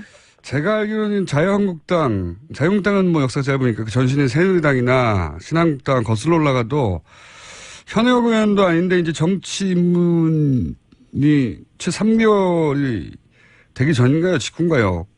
그 짧은 기간에 100일 정도 됐습니다. 네. 네, 그 짧은 기간에 경선을 통해서 여성 최고위원이 네. 아니라 여성 최고위원은 이제 자리가 주어지기도 하지만 경선을 통해서 다른 현역 의원들을 제치고 2위를 하셨죠? 네, 그렇습니다. 2위였습니다. 네. 이게 대단한 일이거든요. 네. 다른 당에서도 이런 일은 없고 자유한국당에서도 이런 일은 없었던 걸로 저는 아는데 본인이 네. 이렇게 짧은 시간에 현역 의원도 아닌데 왜 자꾸 현역 의원들 아닌 데를 강조하십니까? 왜냐하면 최고위원 중에 현역 의원이 아닌 분이 되는 것도 드물고요. 네. 현역이 아니더라도 뭐 전직 의원 정도는 최소한 돼야 되는데 적어도 초선도 아니고 뭐 재선 3선은 돼야 되는데 최고위원이면 네. 네. 지금은 의원 경력도 없으시고 입문 3개월인데 네. 이게 경선에서 전당대회에서 2위를 하셨거든요. 이 비결이 뭡니까? 정말 죽을 만큼 뛰었습니다. 경선이 시작되어서 이제 합동 연설이 시작될 때 제 마음은요, 아마 이제 지금부터 준비 땅 해서 불구덩이를 뛰어든다는 심정으로 뛰었습니다. 그래서 정말 몸에 불이 붙지 않게 열심히 뛰어서 밖으로 나왔더니 당선되었습니다. 아니, 다른 최고위원들도 다 열심히 하거든요. 그러니까 본인이 열심히 한 것 이상의 뭐 정치 환경이나 혹은 본인만의 어떤 매력이 어필했다든가 이런 자체 분석은 안 해보셨습니까? 내가 이래서 당선됐다고? 전 단계적으로 굉장히 치밀하게 움직였습니다. 1단계, 2단계, 3단계, 4단계. 일단 처음에 이름을 알리기, 두 번째 인지도 올리기 등등으로 시작을 했었고요. 제가 중앙 정치를 하지 않았다라고 다들 말씀을 하고 계시지만 정치평론을 3년을 하고 있었습니다. 그렇기 때문에 네, 계속해서 제가 탄탄하게 기초를 쌓았다라고 감히 이야기를 한번 드리겠습니다. 네. 정치평론을 하신 분들은 많은데 그게 등장하자마자 최고위원 2위 하는 거는 드문 일이거든요. 드문 일이 아니라 처음 있는 일이에요. 처음 있는 일에 자꾸 그 부분을 여쭤보는 건데 그러면 이런 건 어땠을까요? 전당대회에서 이제 여러 차례 화제가 된 게 신발도 벗고 갑자기 노래도 부르시고 그렇게 하셨는데 이게 원래 평소 성격이신가요? 아니면 아까 말씀하신 치밀한 단계적 전략에 의해서 어필하기 위한 작전이었습니까? 저희 모든 모습 가지고 있는 10가지 모습 중에서 3가지입니다. 평소 성격인데 요때 내가 드러냈을 뿐이다. 예. 그렇죠. 그러니까 어떻게 그건 제가 뭐 배우도 아닌데요. 없던 걸 끌어낼 수는 없는 거죠. 10가지 정도 있는 저희 모습 중에서 3가지 정도를 보여드린 것이다. 이렇게 생각하시면 되고요. 앞으로 남아있는 정말 또 수많은 제 모습이 있을 거고 또 여러 가지 모습을 만들어 갈 거니까 기대하셔도 좋습니다. 알겠습니다. 지금 뭐 신발 벗고 노래 부른 정도는 아무것도 아니다. 그건 아무것도 아닙니다. 네. 기대가 됩니다. 네. 이제 고민되는 지점을 제가 여쭤볼게요. 그런데 이제 여전히 당 지지율이 뭐 기간마다 좀 다르긴 한데, 조사 기간마다. 한 10% 전후에서 움직이고 있어요. 아직은. 낮은 지지율의 주 원인은 어디 있다고 분석하십니까? 네, 10%든 뭐 14%든 또 더 낮게 나오는 기간도 있는 거 저도 알고 있는데요. 그래도 그 정도 나오면 일단 전 감사하고 있습니다. 이순신 장군이 신에게는 저에게는 12척의 배가 있습니다. 그 심정이고요. 솔직히 말씀드리면 낮은 지지율의 원인은 간단하죠. 실망을 줬기 때문이고 변화를 바라고 있는데 변화하지 않았기 때문이고 또 어떤 누군가가 책임지지 않는 모습 때문에 실망한, 즉 애정의 관계가 아닐까. 사랑하지만 실망한 모습. 그래서 저는 회복할 수 있다고 봅니다. 어떤 누군가가 책임을 지지 않는 모습이라고 하셨는데 어떤 누군가가 책임을 지고 있잖아요. 여기서 어떤 누군가는 콕 집어서 어떤 누군가가 아니고요. 사람들은 누군가에게 이렇게 얘기하죠. 누가 책임을 져달라고. 하지만 여기 안에서 아무도 책임을 지지 않고 있으니까 이제는 자유한국당이 책임을 지고 그 부분에 대한 걸 깨끗하게 혁신하는 모습을 보이겠다라는 거죠. 누군가 책임을 져야 한다면 박근혜 전 대통령이 지금은 이제 구속이 돼서 일정 정도 책임을 지고 있는데 정당 내에서 그러면 박근혜 전 대통령을 대통령 만드는 데 기여했던 정치 세력이 책임져야 되는 거 아니냐. 당연히 처음에는 그렇게 묻지 않겠습니까? 그렇게 따진다고 하면요. 정말로 우리가 역사적으로 어떤 대통령을 만들었던 사람들이 대통령이 딱 탄생되는 순간 내가 당신을 만들었다라고 이야기를 하거든요. 아시잖아요. 많은 사람들이. 그러면 그 정권이 잘못되게 되면 그 많은 사람들이 다 책임을 져야 하나요? 전 그렇지는 않다고 바라봅니다. 다는 아닌데 적어도 이제 핵심적인 측근이라 분류되는 혹은 뭐 힘을 가졌던 사람들은 있지 않겠습니까? 네. 그분들이 근데 아마 이러지 않을까요? 그분들이 힘이 있을 때는 내가 측근이었고 내가 힘이 있다고 하지만 힘이 빠지고 나면 내가 측근이 아니었다라고 이야기하지 않을까요? 그렇긴 한데 제 말은 실제로 주요한 직책이나 권력을 가졌던 분들이 있는데 그분들이 뭐 특별히 책임을 지는 것 같지 않아서 그런 걸까요? 근데 우리가 많은 사람들이 책임이라고 이야기를 하고 있는데요. 그러면 어떤 책임일까요? 이미 1월 달에 저희 윤리위원회를 통해서 당원권에 관한 문제도 여러 가지가 언론에 제기됐었고 그런 부분이 있었는데 어느 정도 수의 책임을 원하시나요? 그거는 뭐 제가 원하는 게 아니라 사람들이 이 정도면 당이 이제 쇄신이 됐고 혁신이 돼서 네. 그런 모습을 보고 난 다음에 지지율이 돌아올 텐데 그게 안 돌아오는 걸 보면 사람들이 그렇게 느끼지 않는 거 아니겠습니까? 저는 그렇게 생각하지 않습니다. 어느 한 사람 한 사람의 책임이 아니라 당 전체가 변하는 모습을 보여줬어야 되는데 그 모습이 없었기 때문이고 그래서 이번 저희 지도부는 이제 어떻게 하든지 혁신의 모습, 바뀌는 모습을 보이려고 노력하고 있기 때문에 한두 달 정도 바라보시면은 윤곽이 보이고 변하고 있다라고 느끼실 거라고 봅니다. 알겠습니다. 유여회 위원이 들어가셨으니까 여러 가지 변화가 있었다는 모습이 이제 여러 가지 퍼포먼스로도 나올 수 있을 것 같아서 제가 기대가 큰데. 네. 근데 이제 낮은 지지율에 대해서 또 다른 인터뷰에서는 이런 말도 하셨더라고요. 여러 가지 실망이 있는데 박근혜 전 대통령을 지키지 못했다고 원망하는 국민들도 있다.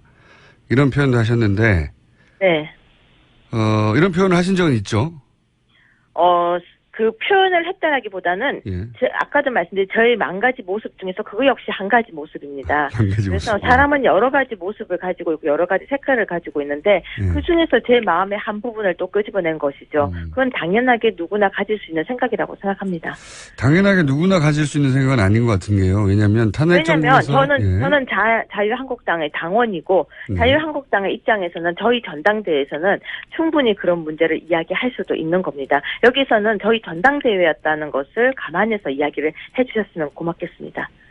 요 이야기는 이제 전당대회가 아니라 나중에 인터뷰하신 거에서 제가 여쭤보는 건데 제가 이런 질문을 드린 이유가 있습니다. 오늘 네. 처음으로 이제 인터뷰를 하는 거라 제가 매우 네. 뭐랄까요 사이좋게 지내고 싶어서. 저랑 사이 좋지 않으세요? 저는 직접 가서 뵀을 때 사이가 좋다고 생각했는데 왜 갑자기 그러십니까? 아니 사이 좋다고 생각합니다. 생각하는데 네. 그 이 망가지 중에 또 다른 모습도 좀 뵈가지고 네. 자 네. 이런 질문을 드리고 싶어요. 그러니까 탄핵 정국에서 이제 탄핵을 지지한 여론이 대략 한 80% 전으로 왔다 갔다 했고 그리고 네. 탄핵이 결정된 이후로는 결과적으로는 잘된 일이라는 여론이 더 높았어요. 80%보다도. 네. 네. 그럼 지금 박근혜 전 대통령을 지키지 못했다고 원망하는 국민들도 감싸 안으면서 자유한국당에 가다 보면 대략 한 15% 20% 정도 국민만 바라보고 정치를 하는 게 아니겠느냐. 이게 너무 확장성이 없는 거 아니냐. 이런 질문을 드리려고 한 겁니다. 그렇게 물으면. 그러면 또 이렇게 답을 드리고 싶습니다. 확장 이제부터 시작할 거고요. 네. 저는 이렇게 생각합니다. 국민이란 네. 정말 대한민국 국민이란 촛불도 있고 태극기도 있습니다. 네. 그렇기 때문에 한 마음 정말 어우르고 다독거리면서 걸어 나가고 싶은 첫걸음의 제 목소리였다고 생각해 주십시오. 촛불과 태극기를 다 끌어안는 자유한국당이 되겠다 이런 포부입니까? 그 포부라고 하면 또 너무 거창하고요. 네. 저희 소망이라고 얘기를 해주세요. 촛불과 태극기가 같이 있기는 힘들 것 같은데요. 아닙니다. 아닙니까? 촛불도요. 네. 촛불도 그 촛불의 마음은요. 정말로 야여가 아닙니다. 촛불은 나라가 잘 되기를 바라는 마음입니다. 그렇기 때문에 촛불을 들었다고 해서 지금 정부를 무조건 찬성하는 것도 아니고요. 촛불을 들었다고 해서 진보인 것도 아니고요. 무슨 이야기냐면 촛불은 국민의 한 모습일 뿐입니다. 저는 국민 모두를 어우리고 국민 모두를 정말 받들고 싶다는 표현입니다. 촛불을 감싸 안는다고 해서 이념이 다르다. 모든 저 사람은 나와 이념이 다르기 때문에 멀리해. 그런 생각은 저는 굉장히 위험한 발상이라고 생각합니다. 그게 이제 종교단체면 모르겠는데 이게 정당이 완전히 네. 상반된 두 주장을 한꺼번에 끌어안을 수 있을까요? 상반된 두 목소리가 아닙니다. 촛불 안에도요. 아니에요? 저와 아주 친했던 사람들도 촛불에 들어가 있었거든요. 그렇다고 해서 그 사람들이 어떤 진보적 성향이나 있었던 게 아니고 틀린 것을 잘못된 것에 대한 분노였습니다. 특히 그 당시에 가장 우리 분노를 하게 됐던 사건이 뭔지 아십니까? 바로 정유라 사건이었습니다. 사람들이 그때 그 당시에 촛불을 들고 나갔던 건 어떤 정치적 이념이 아니라 나도 정말 공평하게 살고 싶다는 마음이었습니다. 그래서 정말 촛불의 마음을 진지하게 우리는 고민을 다시 해볼 필요성도 저는 있다고 봅니다. 알겠습니다. 무슨 말씀인지 뭐 동의하지 않는 분도 있겠지만 무슨 말씀을 하려는 건지는 무슨 말씀을 하려는지는 어떻게 알겠고요. 동의가 되겠습니까? 다 다름인데요. 네. 네. 아니 이제 박근혜 전 대통령을 두고 평가가 엇갈리는 양 진영이라 촛불과 태극기가 그 질문을 제가 드릴 수밖에 없었고요. 네. 이 당내 홍준표 대표 체제에 대해서 뭐랄까 탐탁치 않은 분들이 꽤 있는 것 같아요. 네. 언제 정당 역사상 항상 탐탁한 적이 있겠습니까? 항상 반대 목소리가 있으면 찬성하는 목소리가 있고 그렇기 때문에 다른 거고요. 만약에 모든 사람이 90% 이상 찬성을 한다면 그거 거의 분위기가 이상한 거죠. 다른 것을 인정하면서 그 부분에 대해서 수정해 나가는 것. 그런데 제가 한마디 정확하게 말씀드리자면 저희 지금 아무 문제 없이 출발하느라고 준비 중인데 벌써부터 걱정해 주시는 거 고맙지만 안 해주셔도 지금은 될 것 같습니다. 그래요? 예. 네. 걱정을 한다기보다 어쩌라고 저러냐 하고 쳐다보는 거죠, 그냥. 예. 그래서 더한 것도 많잖아요, 지금. 걱정해줘야 될 더한 것도 많으니까 일단 그쪽부터 걱정 좀 해주세요. 국민의당 말씀하신 것 같은데 국민의당 현재 상황에 대해서 한마디로 논평하시자면요? 걱정되죠. 예, 자유한국당 걱정하지 말라고 하시면서 국민의당 걱정하십니까? 그러니까 원래 사람은 자기 걱정보다 남의 걱정해 줄 때가 더 걱정이 진하게 돼요. 자, 오늘은 상견례만 했고요. 최고위원으로 저희 스튜디오에 한번 따로 모시겠습니다. 네, 오늘 제가 다른 일정 때문에 못 갔었는데요. 언제든지 불러주시면 뵈러 가겠습니다. 사이좋게 지내요. 알겠습니다. 말씀 감사합니다. 네, 고맙습니다. 대답 안 하시네요. 고맙습니다. 네, 하시는 거 봐서요. 지금까지 자유한국당 류여회 최고위원이었습니다. 두 분의 최고위원이 두 분 다 일정이 빡빡해서 여기까지밖에 못했습니다. 최근 박열이라는 영화가 화제입니다. 저는 못 봤습니다. 여기서 관동 대지진으로 인한 조선인 학살 사건 원흉에 해당되는 일본인 내무 대신 역할을 맡은 배우가 있습니다. 다들 일본인인 줄 아는데 제일교포 3세입니다. 직접 스튜디오에 모셨습니다. 배우 김인도 씨. 안녕하십니까? 예, 안녕하십니까? 예. 처음 뵙겠습니다. 제가 어딘가에서 뵀어요. 예.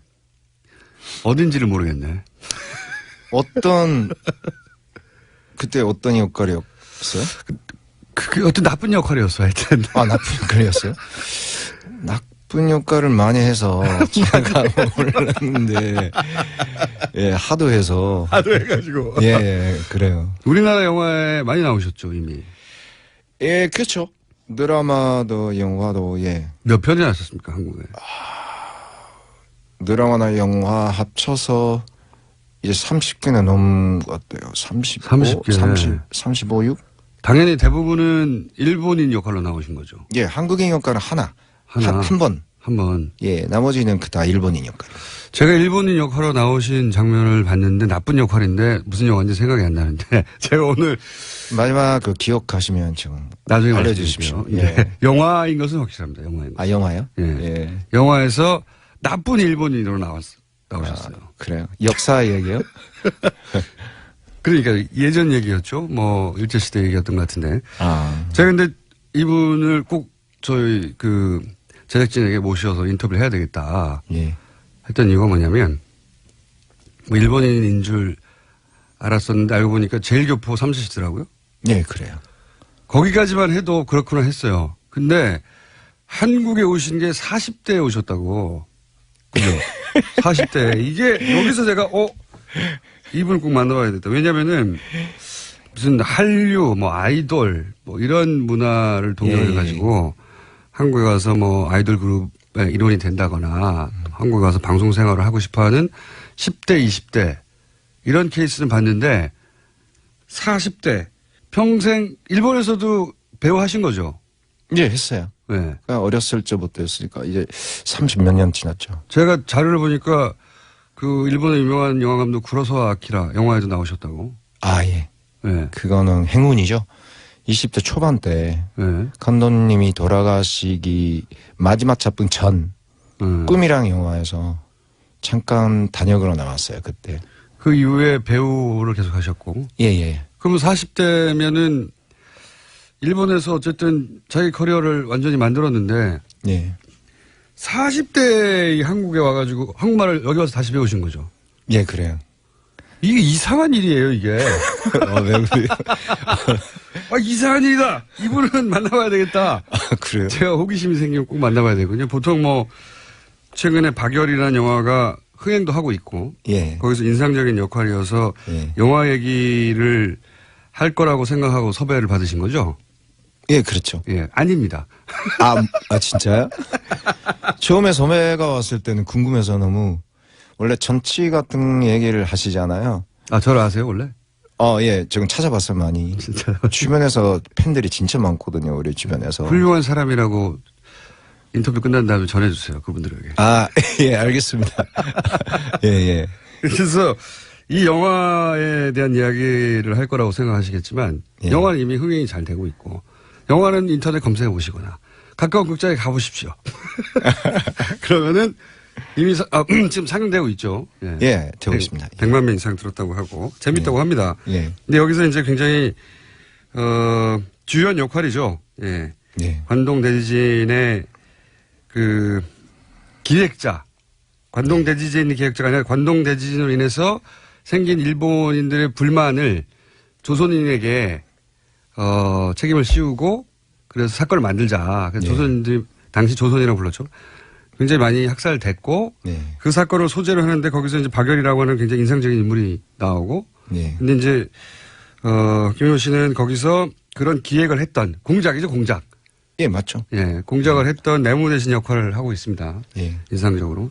저는 김윤 씨가 한 사람의 인간으로도 궁금하고 그리고 40대에 와가지고 예. 고생을 참 많이 했겠다. 예. 이런 생각도 들고 왜 3세이지만 여기 뭐 백이 있는 것도 아니고 배경도 없고 기반도 예, 없고 예. 말도 안 되고 맞아요. 뭐 하러 여기에 왜? 그 영화를 봤어요, 한국에. 한국 영화를 예, 예. 한국의 영화를 보고 충격을 받았죠. 무슨 영화를 보고 충격받았어요? 처음에 본 게 JSA, 쉬리 그런 것을 봤죠. 시리. 예, 그거 보고 나서 재밌다고 생각해서 계속 찾고 드라마도 봤고. 그 전에는 한국 영화를 그렇게 안 봤어요. 굳이 찾아서 안 봤다. 예. 안 봤죠. 시리 그때 굉장히 큰 히트를 쳤죠. 시리 그리고 예, JSA도 봤고 다양하게 다 봤죠. 그 중에서 이거 나 한국 가서 영화 해야 되겠다고 결심을 하게 만든 영화가 있어요? 집으로요. 이정현 감독. 네, 좀 담담한 영화 아닌가요? 예, 그거랑 파이랑이랑. 파이라는 최민식 예, 씨가 민식이 나와가지고 예, 그 사랑 얘기 뭐 예, 그래요. 바닷가에서 막 울고 하는 연기. 예. 그 무슨 장면이 거기서 충격을 받으시는지. 그러니까 영화는 감동을 주거나 그런 거 힘을 주거나 그런 거 하는데 사랑을 주는 게 처음이었거든요. 영화를 보고 사랑을 받는다라고 해요. 사랑을 그 영화를 보고 느끼셨다. 예, 그래요. 저 혼자에게 계속 여기 있어서 제가 주변에 아무도 없으니까 그래서 완전히 그때는 완전히 제가 인생에서 아무것도 안 보였던 시기여서 그래서 그때 집으로랑 영화를 우연히 봤을 때 엄하게 펑펑 울었어요. 펑펑. 예. 그래서 뭐 어머니가 저를 안아주신 정도로? 듯한 그런 느낌이 들고 그래서 계속 그 영화를 반복해서 어머니가 안아주는 느낌이 드셨다고요? 예, 그래요. 감성이 예민하신 분이네. 감성이 예매하는 건 아니고. 그리고 파이라는요? 파이라는 그저 뭐 감동적이었고 그 연출력이 뛰어남고 이런 영화를 본 적이 없다는 생각이 들었거든요. 그러니까 여태까지 제가 본 그 유럽 영화, 미국 영화, 일본 영화 많이 봤는데 더 다른 느낌이 들었어요. 한국 영화만의 독특한 힘이 있다. 예. 나 이런 데 가서 영화 만들고 싶다 이런 생각을 하셨어요? 예, 많이 했죠. 여기에 출연하고 싶다 이런 영화에. 예, 그렇죠. 그러면 그 생각 하나만 가지고 그냥 일본에서의 생활을 그냥 다 접어버리고 오신 거예요? 예, 3년 고민했어요. 3년. 3년. 예, 3년 고민 갈까 말까 해서 이제 이게 고민 되셨겠죠. 예, 그렇죠. 한국에 무슨 도와줄 분이 있으셨어요? 없어요. 그렇죠. 그러니까 40이 넘어서 짐을 버리고 이렇게 가야 된다는 것은 이게 두려움밖에 없죠. 당연히 그렇겠죠. 예, 근데 뭐 인생 하나밖에 없고 후회할 거면 이게 차라리 가는 게 낫다. 해보고 후회를 하더라도 하자. 예, 그렇죠. 여기 왔더니 본인의 그런 직설적인 성격하고 잘 맞습니까, 한국에? 예, 맞죠. 많이 맞는 것 같아요. 말이 맞는 것 같아요. 예, 그렇죠. 많이 맞는 한국이 약간 거칠하잖아요. 거칠하잖아요. 최근 10년 사이에 한일 관계가 좀 변했습니까? 느끼기에? 바뀐 것 같아요. 그래요? 어떻게 바뀌었어요? 최근 10년 사이에? 제가 있을 이때는 그 차별형이 많이 있었어요. 일본에서도 아직. 일본에서 한국인에 대한 차별이 아주 많았었는데. 그때는 있었어요. 예, 본인이 느끼기에는 예, 평생 근데, 살았지만. 예. 그 예술 쪽에서 많이 그게 극복이 됐죠. 극복. 그러니까 영화나 드라마나 노래를 많이 듣는 그 일본 사람들이 많이 생겨서 한국에 대한 그 인식이 많이 달라진 것 같아요. 어떤 식으로 달라졌어요? 많이 좋아진 것 같아요. 그러니까. 그러니까 거기서 한국어를 배우는 사람이 엄청나게 늘었거든요. 그 일본 사람들이. 네. 그래서 그 예술의 힘이라고 할까요? 그래서 그 부분에서 관심을 가지는 사람이 많이 생겼어요. 그 차이를 느끼세요? 예, 많이 느껴요. 그러면은, 그러니까 최고의 감독들은 누굽니까? 이 사람하고 일하고 싶어 있을 거 아닙니까? 역시 제가 본 그 영화 감독, 이정현 감독.